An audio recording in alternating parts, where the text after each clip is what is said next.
짧은 말씀이니까 우리 한 목소리로 함께 합독하겠습니다. 내가 주님 앞에 나아갈 때에, 높으신 하나님께 예배 드릴 때에 무엇을 가지고 가야 합니까? 번제물로 바칠 1년 된 송아지를 가지고 가면 됩니까? 수천 마리의 양이나 수만의 강줄기를 채울 올리브 기름을 드리면 주님께서 기뻐하시겠습니까? 내 허물을 벗겨 주시기를 빌면서 내 맏아들이라도 주님께 바쳐야 합니까? 내가 지은 죄를 용서하여 주시기를 빌면서 이 몸의 열매를 주님께 바쳐야 합니까? 너 사람아, 무엇이 착한 일인지를 주님께서 이미 말씀하셨다. 주님께서 너에게 요구하시는 것이 무엇인지도 이미 말씀하셨다. 오로지 공의를 실천하며 인자를 사랑하며 겸손히 내 하나님과 함께 행하는 것이 아니냐. 아멘. 자, 이 시간 주님께서 요구하시는 것, 이런 제목으로 김광영 목사님 나와서 설교할 때 크고 좋은 은혜 많이 받을 수 있기를 간절히 축복합니다.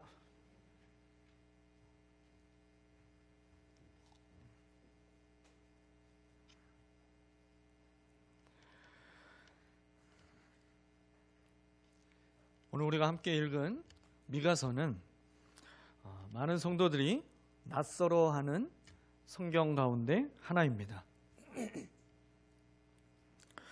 미가서를 개인적으로 묵상해 보거나 또 미가서 설교를 거의 듣는 일이 없기 때문일 것입니다. 근데 사실 미가서는 그렇게 우리에게 낯설지만은 않고 생각보다 우리와 친숙한 말씀이다라는 것을 발견할 수 있습니다.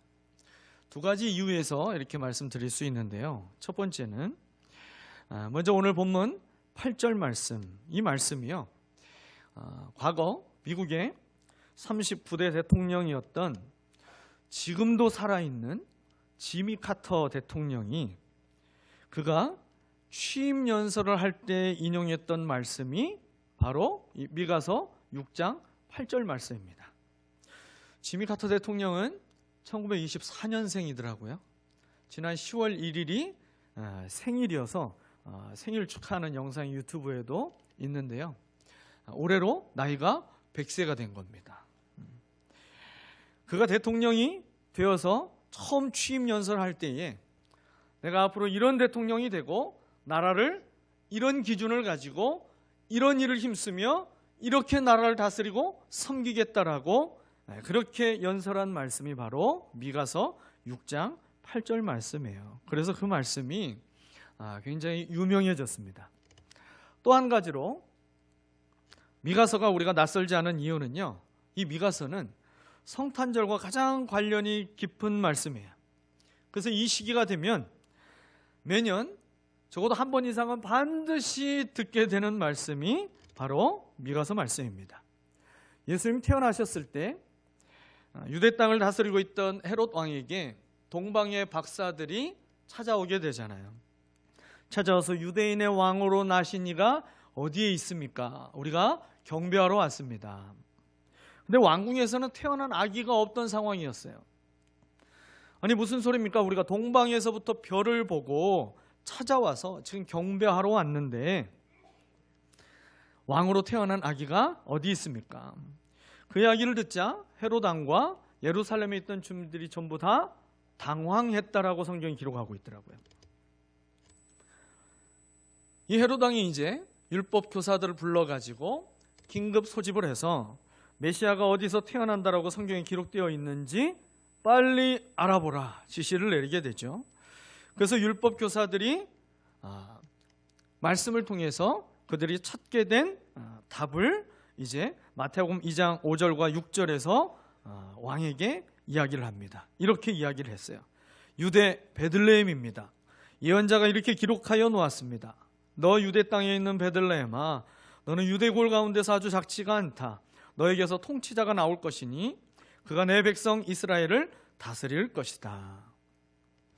이때 율법 교사들이 대답한 근거로 이야기하고 있는 성경 구절이 바로 미가서 5장 2절입니다. 우리가 미가서 5장 2절을 다 같이 한번 읽어봤으면 좋겠어요. 같이 읽겠습니다. 그러나 너 베들레헴 에브라다야, 너는 유다의 여러 족속 가운데서 작은 족속이지만 이스라엘을 다스릴 자가 내게서 내게로 나올 것이다. 그의 기원은 아득한 옛날 태초에까지 거슬러 올라간다. 아멘. 미가 선지자의 이 예언은요, 700년이 지난 뒤에 아주 정확하게 이루어집니다. 미가의 말이라면 그렇게 정확하게 이루어지기 어렵겠죠. 그러나 미가를 통해서 하신 하나님의 말씀이기 때문에 그 말씀이 정확하게 그대로 이루어진 것입니다. 하나님의 말씀은요, 천지가 다 없어지기 전에 하나님의 말씀은 1.1핵도 없어지지 않고 다 이루어지게 됨을 믿으시기를 바랍니다. 미가 선지자는 BC 8세기에 활동한 선지자였어요. 당시에 유명한 이 선지자들이, 우리가 잘 알고 있는 선지자들이 있어요. 북왕국 이스라엘에서는 호세아와 아모스 선지자가 활동을 하고 있었고, 남왕국 유다에서는 이사야 선지자와 미가 선지자가 활동을 했습니다. 이 미가는요, BC 740년에 그가 활동을 시작을 해서 BC 687년까지 무려 53년에 걸쳐서 활동을 하게 됩니다. 그가 BC 740년에 활동을 했다라는 건 뭐예요? 아직 북왕국 이스라엘이 멸망하기 전부터 그는 사역을 했다라는 거죠. 그래서 미가서 1장 1절을 보게 되면 그가 주로 말씀을 선포한 중심 지역이 어디인지 이야기하고 있냐면 사마리아와 예루살렘이라고 말씀하고 있어요. 사마리아는 북왕국 이스라엘의 수도가 되고, 그리고 예루살렘은 남왕국 유다의 수도가 되는 것이죠. 이 사마리아와 예루살렘을 위하여서 전한 말씀이라고 한다면 오늘을 살아가고 있는 저와 여러분이 말씀의 귀를 기울여야 할 이유를 찾지 못할 것입니다. 그 시대에, 그 장소에, 그 사람들에게 그 죄를 정확하게 지적하며 그들에게만 해당되는 말씀이라고 한다면 오늘 우리는 이 말씀을 나눌 이유가 없게 될 거예요. 그러나 미가서는 이 미가 선지자를 통해서 그가 전하고 있는 하나님의 말씀이 지금 누구에게까지 정확하게 다 들어야 될 말씀인지 1장 2절을 통해서 이렇게 말씀합니다. 뭇 민족아, 너희는 모두 들어라. 땅과 거기에 있는 만물들아, 귀를 기울여라. 주 하나님이 너희의 죄를 밝히신다. 주님께서 하늘의 성전에서 말씀하신다. 땅 위에 있는 모든 백성들이 들어야 되는 말씀이 오늘 미가 선지자를 통해서 전하고 있는 하나님의 말씀이라는 거예요. 미가가 예언한 대상은 1차적으로는 예루살렘과 사마리아에 있는 사람들이지만 더 나아가서는요, 땅 위에 관한 모든 시대, 모든 백성을 향해서 예언하고 있는 것입니다. 미가를 통해서 선포된 예언의 말씀은 오늘 우리에게도 주시는 말씀이라는 사실을 우리가 굳게 믿고 오늘 말씀을 통해서 각자에게 주시는 성령의 음성을 듣게 되시기를 축원합니다. 오늘 본문을 보게 되면 이스라엘 백성들이 생각하기에 하나님께서 원하시는 것, 그것과 실제 하나님께서 원하시는 것, 이것의 차이가 커도 너무 크다라는 것을 우리가 발견할 수가 있습니다. 이스라엘 백성들은요, 그들이 드릴 수 있는 최대한의 정성을 다하여 드리는 제사를 하나님이 자기들에게 원하시는 것이라고 생각했어요. 그래서 그들이 열심을 내려고 한 것이 무엇이었습니까? 오늘 말씀에서도 먼저 그렇게 질문하며 나아가잖아요. 우리가 주님께 제사로 나아갈 때, 예배하러 나아갈 때 우리가 무엇을 드려야 하겠습니까? 주님이 원하시는 것이 이것입니까? 하면서 하나하나씩 얘기해요. 1년 된 수송아지를 드리면 되겠습니까? 수천 마리의 양과 수만의 강줄기를 채울 올리브 기름을 드리는 것이 하나님이 원하시는 것입니까? 그것을 주님이 기뻐하시겠습니까? 심지어는 이것까지 얘기하고 있죠. 맏아들을 제물로 바치는 가나안의 인신 제사까지 따라하며 내가 이 정도까지 하나님 앞에 바치면 만족하시겠습니까? 하나님이 원하시는 것이 정말 이것입니까? 지금 그렇게 질문하며 하나님께 지금 무엇을 드려야 될지 고민하며 질문하고 있어요. 이 정도 하면 하나님이 만족하시겠지. 내가 이 정도까지 드리면 하나님이 기뻐하시겠지. 그런데요, 그 생각은 이스라엘 백성들만의 착각이었다라고 미가의 입을 통해서 고발하게 됩니다. 그렇다고 해서요, 이 미가 선지자를 통해서 레위기에서 말씀하셨던 희생 제사를 무시하는 것은 더더욱 아닙니다. 예수님께서도 율법주의에 빠져가지고 율법의 정신인 사랑을 잃어버렸던 바리새인과 사두개인, 서기관들을 향하여서 내가 율법을 폐하러 온 것이 아니라 도리어 율법을 완성하기 위하여 왔다라고 말씀하셨던 것처럼 오늘 미가 선지자를 통해서요, 제사를 폐하는 것이 아니라 온전한 제사를 회복하기 위해서 형식과 의식에 치우쳐 있었던 저들의 잘못된 제사를 이제는 멈추고 하나님이 진짜 받기를 원하시는 것은 마음을 드리는 헌신이 있는 제사라고 다시 한번 말씀해주고 있는 것입니다. 하나님은요, 우리의 마음을 받기를 원하세요. 마음이 있는 고백, 마음이 있는 예물, 마음이 있는 우리의 시간과 우리의 몸을 받기를 원하십니다. 다윗의 고백을 우리는 기억해야 될 거예요. 시편 51편 17절 말씀이죠. 하나님께서 구하시는 제사는 상한 심령이라.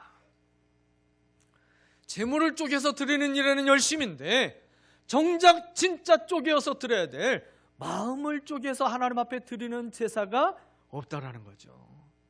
오늘 주님 앞에 어떤 예배를 드리고 계십니까? 우리의 마음을 온전히 주님 앞에 쪼개어 주님 앞에 우리가 신령과 진정으로 마음을 다하여 주님 앞에 드리는 우리의 예배가 되기를 소망합니다. 그러면서요, 하나님께서 이스라엘 백성들에게 진짜로 요구하시는 것이 무엇인지 8절을 통해서 오늘 분명하게 가르쳐 주십니다. 오늘 8절 말씀이죠. 너 사람아, 무엇이 착한 일인지를 주님께서 이미 말씀하셨다. 주님께서 너에게 요구하시는 것이 무엇인지도 이미 말씀하셨다. 오로지 공의를 실천하며 인자를 사랑하며 겸손히 내 하나님과 함께 행하는 것이 아니냐. 하나님께서는요, 하나님의 은혜로 구원하신 백성들에게 요구하시는 것이 세 가지가 있다고 말씀하셨어요. 첫째는 공의를 실천하는 것이고, 둘째는 인자를 사랑하는 것이고, 셋째는 겸손히 하나님과 동행하는 것입니다. 우리가 받은 구원은 하나님의 은혜로 거저받은 선물이죠. 이스라엘 백성들이 애굽에서 종노릇하고 있을 때에 그들이 하나님 보시기에 무언가 잘하고 무언가 열심을 냈기 때문에 하나님께서 그들을 애굽에서 건져내신 것이 아니죠. 그리고 그들이 애굽을 나올 수 있었던 것은 그들에게 능력이 있었기 때문도 더더욱 아닙니다. 하나님께서 하나님의 은혜와 능력으로 이스라엘 백성을 애굽에서 건져내주셨어요. 그 하나님의 은혜를 먼저 베풀어 주시고 나서, 그리고 나서 하나님께서 이스라엘 백성들에게 시내산에서 거룩한 법을 주시게 된 것이죠. 무슨 말씀이에요? 하나님 먼저 구원의 은혜를 베풀어 주시고 자기 백성들이 그 은혜 받은 자답게 살아가는 삶의 방식과 태도를 요구하셨다라는 겁니다. 오늘 미가 선지자를 통해서 우리에게 세 가지를 말씀하십니다. 공의를 실천하라, 인자를 사랑하라, 겸손히 하나님과 함께 행하라. 주님께서 오늘날 구원받은 저와 여러분에게도 이 세 가지를 동일하게 요구하시는 줄 믿습니다. 첫 번째로 우리에게 말씀하시는 게 뭐였어요? 바로 공의를 실천하는 것입니다. 공의라고 하는 것은 하나님의 속성 가운데 하나이죠. 이 공의는 자기의 책임을 다하는 동시에 각자에게 주어진 권리를 보장해 주는 거예요. 공동체가 몇몇 사람들만 기뻐하고 행복하고 나머지는 힘들어하고 어려워지는 것이 아니라 모두가 다 같이 평화롭게 지낼 수 있도록 노력하며 약자의 권리를 존중하고 보호해 주는 것, 이것이 공의인 것입니다.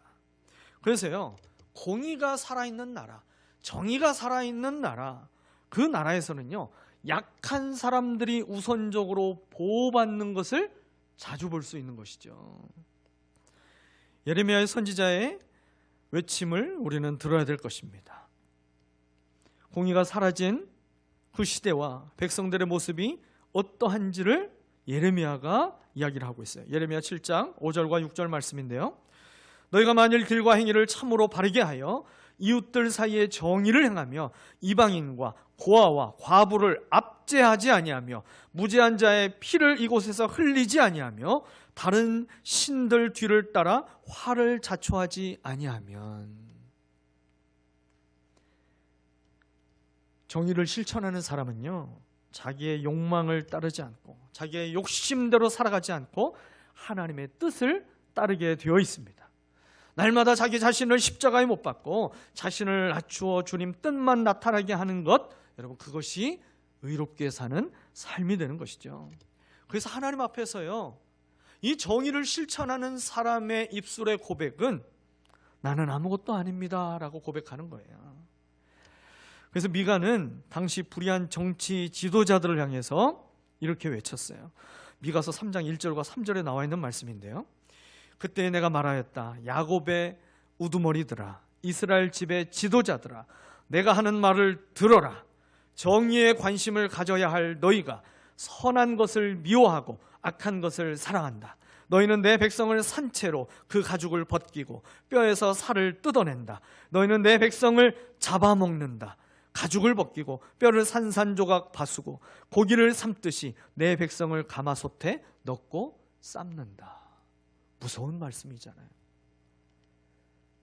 공의가 사라져버리고 욕심이 지배하는 그 세상은요, 수많은 정치, 종교 지도자들이 백성들을 위하여 살아가는 것이 모두 다 그쳐지고 자기를 위하여 백성들을 이용하는 그 삶으로 바뀌어지더라는 것이죠. 하나님께서 정치 지도자들에게 권세를 주신 것은 정의를 실천하는 도구가 되라고 그들에게 권세를 주신 것이죠. 그러나 그 당시 그들은 도리어 그 권세로 정의를 무너뜨려 버렸어요. 하나님의 법을 세우는데 모범이 되어야 할 지도자들이 도리어 악을 행하고 탐욕을 채우기 위해서 권력을 남용하고 가난한 자들을 착취하고 학대하는 일을 했습니다. 정치 지도자뿐만 아니라 종교 지도자들마저 타락해서 거짓으로 예언을 하고요. 재판관들은 뒷돈으로 자기의 주머니를 채우고 있는 사람들의 편을 들어주면서 그렇게 부정한 판결을 일삼았습니다. 불의를 행하고 있는 한 우리가 드리는 모든 예배와 경건은 헛된 것이 되고 마는 것입니다. 50명의 성도로 목회를 시작을 해가지고 현재 8,000명이 넘는 교회로 성장시킨 미국 뉴욕 맨하튼의 리디머 장로교회를 담임하고 있는 팀 켈러 목사님이 계세요. 이 목사님은 미국 기독교 지도자들이 뽑은 가장 영향력 있는 목회자 중에 한 사람이에요. 이 팀 켈러 목사님이 쓴 책 가운데 정의란 무엇인가라는 책이 있는데요. 이 책에서 이렇게 고백하고 있어요. 많은 그리스도인들이 은혜를 더 중시하고 정의를 부수적인 것으로 여깁니다. 그러나 은혜와 정의는 분리되지 않습니다. 우리는 은혜로 구원을 받습니다. 그리고 구원받은 우리는 이제 정의를 실천해야 합니다. 은혜 받은 자의 마땅한 삶이 바로 정의를 실천하는 삶이라는 거죠. 그런데요, 저와 여러분에게 아주 치명적인 한 가지 문제가 있어요. 그게 뭐냐면 우리는 우리 스스로의 힘과 지혜로 무엇이 정의이고 무엇이 불의인지를 명확하게 분별할 능력이 없다는 겁니다. 여러분, 오직 하나님 안에서만 분별이 가능한 줄 믿으시기를 바랍니다. 왜 그럴까요? 하나님께는 불의가 없기 때문에 그렇습니다. 불의가 없으신 하나님께 나아가서 하나님이 기준이 되어서 하나님의 뜻을 행하는 것만이 시대와 국가와 모든 상황을 초월한 공의가 된다는 사실을 우리는 먼저 기억해야 될 것입니다. 하나님은요 스스로 공의의 하나님이라고 수없이 말씀하셨어요. 스가랴 8장 8절을 보게 되면 이렇게 말씀합니다. 그들은 내 백성이 되고 나는 진리와 공의로 그들의 하나님이 되리라. 아모스서 5장 24절에도 보니까 오직 정의를 물같이 공의를 마르지 않는 강같이 흐리게 할지어다, 그렇게 강조하고 있어요. 이 강조의 말씀을 하시기 전에 아모스서 5장 4절과 7절을 보게 되니까 반복되고 있는 말씀이 있어요. 너희는 나를 찾으라 그리하면 살리라. 너희는 여호와를 찾으라 그리하면 살리라.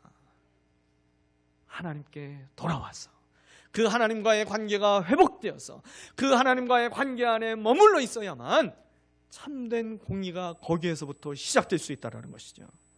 여러분, 공의의 하나님을 떠나는 순간부터 모든 인생의 시작되는 것이 바로 불이라고 하는 사실을 기억해야 됩니다. 오늘날 이 시대의 위기가 무엇입니까?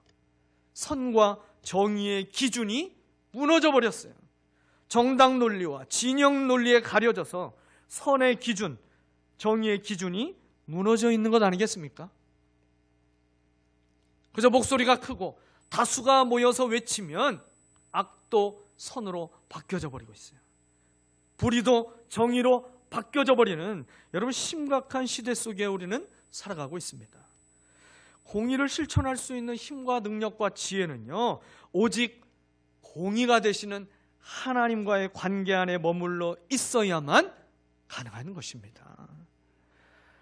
우리가 잘 알고 있잖아요. 위조 지폐를 구분하는 방법은 수많은 다양한 위조 지폐들을 가져다가 그것을 연구하고 그걸 쳐다보고 있으면 절대 위조 지폐를 구분할 수 없다라는 것을, 오직 진짜 지폐가 되는 진폐만 붙들고 씨름하며 진폐만 바라보고 있어야 아주 약간의 차이만 있는 그 위조 지폐도 그것이 크게 눈에 들어와서 분별할 수 있다는 것이죠. 불의가 없으신 하나님 안에 머물러서 그 하나님과의 관계에 집중하며 날마다 그 하나님을 바라보는 우리의 믿음의 시선이 흐트러지지 아니하고 하나님을 바라보는 믿음의 눈이 크게 열려져 있어야만 우리는 공의를 실천할 수 있는 사람이 된다는 것입니다. 사랑하는 여러분, 그렇기 때문에 매 순간 하나님을 찾으시기를 바랍니다. 하나님과의 관계가 멀어진 것을 성령께서 깨닫게 하시면 즉시 하나님께 돌아가시기를 바랍니다. 두 번째로 우리에게 요구하시는 것이 인자를 사랑하는 것이다 라고 했어요. 인자를 사랑한다. 여기서 인자라는 말은요, 히브리어로 헤세드라는 단어입니다. 이 헤세드는요, 윗사람으로서 아랫사람에게 베푸는 모든 친절하고 자비로운 행위, 이것이 헤세드예요. 실로 아무런 자격도 없는 죄인들을 하나님의 백성으로 삼으시는 그 하나님의 무한한 인자한 사랑을 받은 우리들이 마땅히 다른 사람들에게 흘려보내야 할 그리스도의 성품이 인자입니다. 인자. 하나님은 저와 여러분이 인자를 사랑하기를 원하십니다. 이 말을 좀 더 쉬운 말로 하면요, 이렇게 말할 수 있어요. 친절하기를 사랑하라 라는 거예요. 내가 어떤 경우에도 친절하기를 굳게 지켜야 되겠다. 여러분, 친절하기를 사랑하라고 할 때 이 사랑도요, 감정적인 사랑이 아닌 거예요. 의지적인 사랑을 이야기하는 것입니다. 하나님의 사랑을 닮은 사랑은요, 감정적인 사랑이 아니에요. 그 감정은 금방 식어버리고 금방 얼어버리고 금방 깨져버리고 금방 멈춰버리는 것이 감정적인 사랑 아닙니까? 하나님의 사랑은 우리가 하나님과 원수되었을 때에도 우리를 포기하지 아니하시고 우리를 끝까지 붙드시며 절대 포기할 수 없었기 때문에 그 아들을 십자가에 내어주시면서까지 우리를 다시 얻으시려고 그렇게 사랑을 애쓰셨던 그 의지적인 사랑이 하나님의 사랑인 것이죠. 여러분, 그렇기 때문에요, 우리가 그 하나님을 닮은 의지적인 사랑을 가지고 친절하기를 사랑할 수 있는 저와 여러분 되기를 소망합니다. 여러분, 가족 목장을 할 때 꾸낙꾸낙 꾸뇨꾸뇨를 하듯이 우리가 사람과의 모든 관계 속에서 똑같은 말을 하더라도 상대의 감정을 상하게 만드는 감정 표출과 언어 표현을 사용하지 않도록 의지적으로 친절하기를 힘쓰라는 말이에요. 여러분, 이렇게 해야 될 이유가 무엇입니까? 우리가 그 사랑을 받은 자들이기 때문에 그런 거예요. 주님이 이것을 요구하실 수 있는 자격이 있는 이유가 뭐예요? 주님이 그 사랑을 우리에게 다 보여주셨기 때문에 그런 것이죠. 세상이 믿는 자들에게 요구하는 것 가운데 한 가지도 바로 착한 거 아닙니까? 착한 거. 예수 믿는 사람이라면 4대 성인이라고 생각하고 있는 예수님의 그 가르침을 믿고 따르는 사람이라면 예수 믿지 않는 사람들의 마음속에는요, 그래도 내가 예수를 믿지 않고 그 가르침을 따르지 않고 있는데 당신은 그 예수를 믿고 따르고 있다면 적어도 나보다는 더 착해야 되는 거 아니냐? 나보다는 더 정직해야 되는 거 아니야? 여러분, 예수 믿지 않는 사람들은요, 그 생각을 끊임없이 이야기합니다.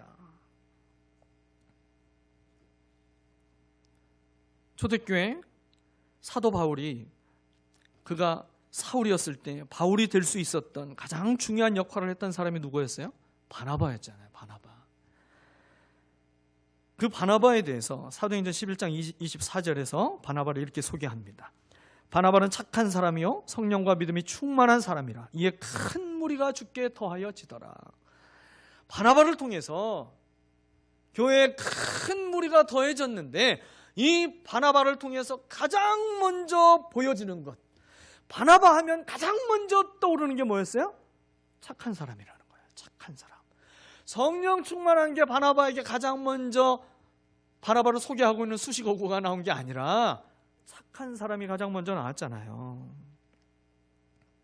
여러분, 그가 착한 사람으로 누구에게나 떠오를 수 있는 사람이 될 수 있었던 이유가 뭐가 되겠어요?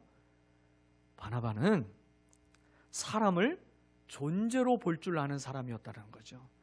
하나님이 보배롭고 귀하게 여기시는, 하나님이 찾으시는 그 한 사람으로 모든 사람을 보았기 때문에, 존재로 볼 수 있었기 때문에 모든 사람을 향하여 착할 수 있었다는 겁니다.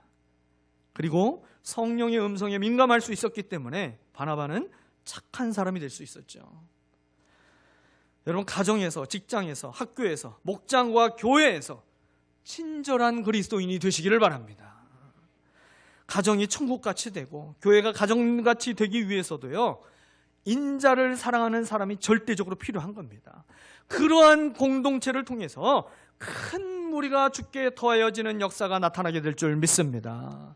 여러분, 특별히 우리의 말이 주님을 닮은 인자한 말을 함으로 우리가 많은 사람들에게 용기와 희망을 주는 주님을 닮은 성도가 되시기를 예수님의 이름으로 축원합니다. 마지막으로 주님께서 요구하시는 것은요, 겸손히 하나님과 함께 행하는 것입니다. 겸손히 하나님과 함께 행하는 것. 궁극적으로 하나님께서 우리에게 원하시는 삶은 겸손하게 하나님과 함께 동행하는 거예요. 겸손하게 하나님과 함께 행하는 것은요, 앞에 이야기된 정의를 실천하는 것, 그리고 인자를 사랑하는 것, 이 모든 것을 실천할 수 있게 만들어주는 힘이 어디에서 나오느냐? 바로 주님과 동행하는 것에서 가능하게 되는 것입니다. 겸손은 하나님을 하나님으로 인정하고 자신이 피조물임을 인정하는 모습이죠. 따라서 이 겸손히 하나님과 함께 행하라 라는 말은요, 우리의 삶 전체가 하나님께 인정받는 삶이 되라는 뜻이라고 해석해도 무방합니다. 겸손이라는 것은 나의 나된 것이 전적으로 하나님의 은혜로 된 것임을 고백하고 또 그렇게 하나님 앞에 감사하는 마음과 자세인 것이죠. 우리는 하나님 앞에서 자랑할 것이 없는 존재들이에요. 여러분, 올 한 해 우리의 인생에 무언가 채워진 것이 있다면 그 모든 것이 하나님의 은혜이고 축복인 것을 고백하며 하나님께 영광을 돌리시기를 바랍니다. 하나님 앞에 자신을 낮추고 겸손히 행하는 사람만이 하나님과 동행할 수가 있어요. 하나님은 교만한 자를 물리치시고 겸손한 자에게 은혜를 주신다라고 말씀합니다. 베드로전서 5장 5절 말씀이죠. 우리 이 말씀 같이 한번 읽어볼까요? 젊은 자들아, 이와 같이 장로들에게 순종하고 다 서로 겸손으로 허리를 동이라.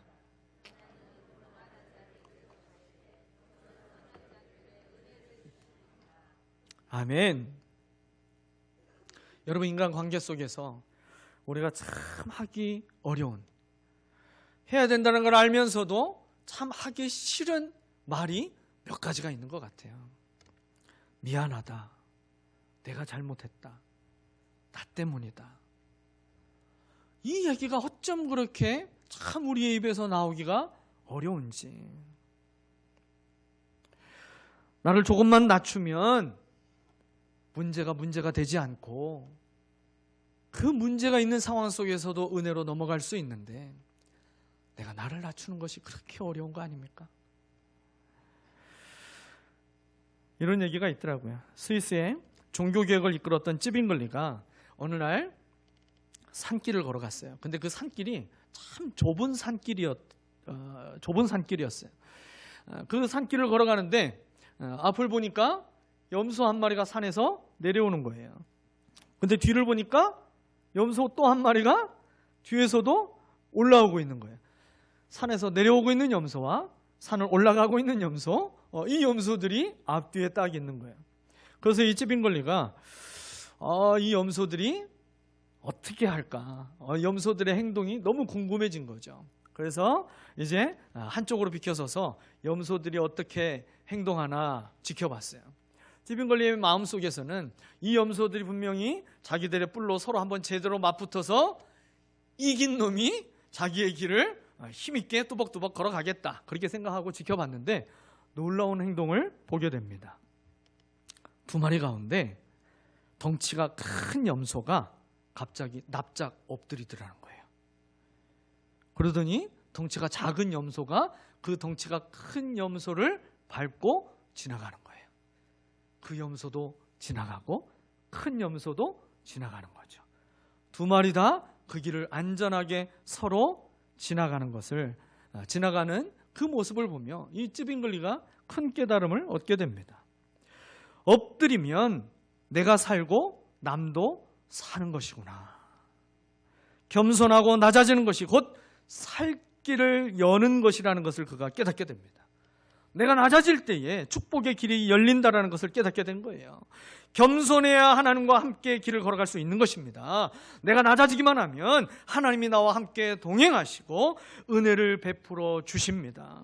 그리고 내가 엎드리면 하나님으로부터 더 크고 풍성한 사랑을 받게 되는 것을 믿으시기를 바랍니다. 시편은 겸손히 하나님과 함께 동행하는 삶을 이렇게 노래하고 있어요. 시편 123편 1절과 2절 말씀입니다. 하늘에 계시는 주여, 내가 눈을 들어 주께 향하나이다. 상전의 손을 바라보는 종들의 눈같이, 여조인의 손을 바라보는 여종의 눈같이 우리의 눈이 야훼 우리 하나님을 바라보며 우리에게 은혜 베풀어 주시기를 기다리나이다. 하나님 앞에 납작 엎드려서 그 하나님의 은혜를 구하고 그 하나님만을 바라보고 그 하나님만을 의지하며 그 주님의 도우심을 구하며 살아가는 겸손한 자에게 하나님의 은혜는 마르지 않고 강물과 같이 흐르게 되는 것을 믿으시기를 바랍니다. 사랑하는 여러분, 이제 우리가 성탄을 앞두고 우리는 무엇을 주님께 드려야 할지 각자가 고민하고 있을 거예요. 동방의 박사들은 황금과 유향과 몰약으로 주님께 경배하기 위하여 자신의 최선의 것을 가지고 주님 앞에 나가서 드렸습니다. 저와 여러분은 주님 앞에 무엇을 드리기를 원하십니까? 내가 드리고 싶은 것을 드리는 것보다 주님이 원하시는 것을 드릴 때에 주님의 큰 기쁨이 되는 것을 믿으시기를 바랍니다. 주님이 우리에게 말씀해 주셨잖아요. 내가 너에게 요구하는 것이 있다. 주님이 요구하시는 것을 우리가 온전한 믿음의 삶으로 주님 앞에 드리게 된다면, 여러분, 올해 성탄은 가장 하나님이 크게 기뻐하시고 하나님의 영광이 가득한 그 성탄을 맞이할 수 있도록 우리에게 은혜를 베풀어 주실 줄 믿습니다. 오늘 미가 선지자를 통해서 말씀하고 있는 이 세 가지는요, 그들이 하나님 앞에 나아가서 성전에서 드리며 그동안 드렸던 제물과 연결된 것이 단 하나도 없다는 것을 우리는 주목해야 돼요. 하나님께서 그들에게 요구하셨던 정의를 실천하고, 그리고 그들이 하나님께서 원하시는 그 겸손함으로 하나님과 날마다 동행하고, 그리고 정직을 행하는 것, 여러분, 이 모든 것이 전부 다 무엇이 되겠습니까? 한마디로 삶의 예배를 주님 앞에 드리라는 거예요. 어느 한 시간만 떼어서 겨우 그 시간만 그 형식을 갖추고 주님 앞에 드리기 위해서 힘쓰는 것이 아니라 우리의 삶 전체를 받기를 원하시는 것이 하나님 아버지의 마음이라는 겁니다. 저와 여러분에게 주신 모든 것을 가지고 하나님은 하나님의 영광이 나타나기를 원하신다는 거예요. 우리의 질병과 연약함과 아픔과 고통까지도 하나님은 하나님의 영광의 도구로 쓰기를 원하신다는 것입니다. 그래서 주님은 우리에게 요구하시는 거예요. 정의를 실천하고 그 주님의 뜻을 온전히 붙잡고 날마다 주님과 동행하며 살아가는 믿음의 삶을 살아가 보라고, 그것이 내가 진짜 요구하시는 믿음의 삶이라고 우리에게 말씀하시는 것입니다.